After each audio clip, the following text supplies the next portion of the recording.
1970-এর দশকের গোড়ার দিকের কথা। যখন আমরা স্কুলের উঁচু ক্লাসের ছাত্র,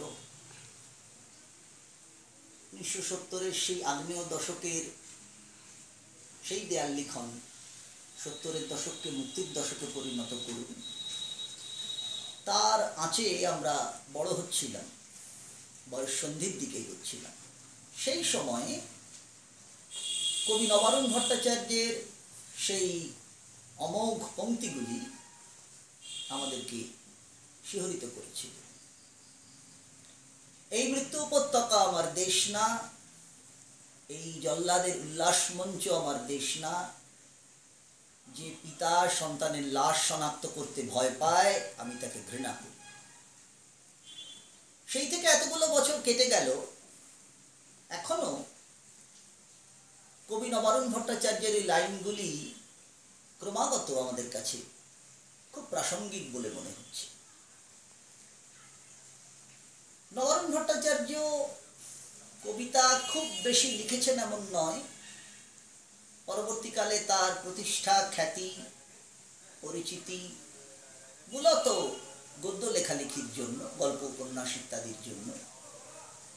কিন্তু আমার মনে হয় যে নবারুণ ভট্টাচার্যের যেটা প্রাথমিক পরিচিতি, প্রাইমারি আইডেন্টিটি, সেটা একজন কবির পরিচিতি। কবি বলতে তিনি কবিতা লিখতেন এই অর্থে কবি বলছি না। কবি বলতে আমরা যেরকম সাধারণভাবে বুঝে এসেছি, কবি হচ্ছেন একজন মানুষ যিনি অন্য মানুষদের সঙ্গে কথা বলেন। কবি হচ্ছেন এমন একজন মানুষ যিনি মানুষের কথা বলেন, স্পষ্ট করে কথা বলেন, সত্য কথা বলেন। কবি হচ্ছেন এমন একজন মানুষ যার শিরদাঁড়ার কোনো অসুখ নেই। নবারুণ ভট্টাচার্যকে সেরকম একজন কবি হিসেবে আমরা দেখি, এবং তার এই মৌল চরিত্রটি, প্রাইমারি আইডেন্টিটি, কবি হিসেবে নবারুণ ভট্টাচার্য, সেটাই আমার ধারণা তার উত্তরকালের সব রকমের লেখালেখির মধ্যে দিয়ে ছড়িয়ে পড়েছে। অদ্বয় চৌধুরী এবং অর্ক চট্টোপাধ্যায় দুজনেই আমার অত্যন্ত স্নেহভাজন দুই তরুণ লেখক এবং সম্পাদক। তারা খুব মূল্যবান একটি প্রয়াস নিয়েছেন।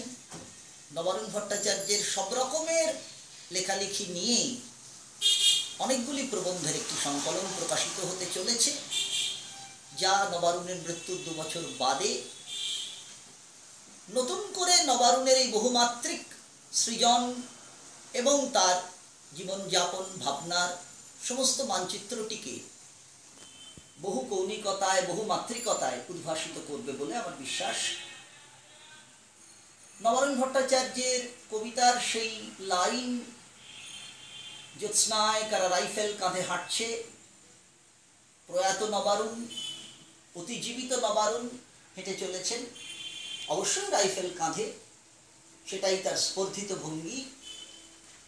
কবি শক্তি চট্টোপাধ্যায় বলেছিলেন মৃত্যুর পরেও যেন হেঁটে যেতে পারি।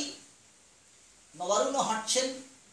আমরা যেন এই বইটিকে সঙ্গে নিয়ে এবং আরও নানাভাবে আগামী দিনে নবারুণের সেই রাইফেল কাঁধে হেঁটে চলার সহযাত্রী হতে পারি।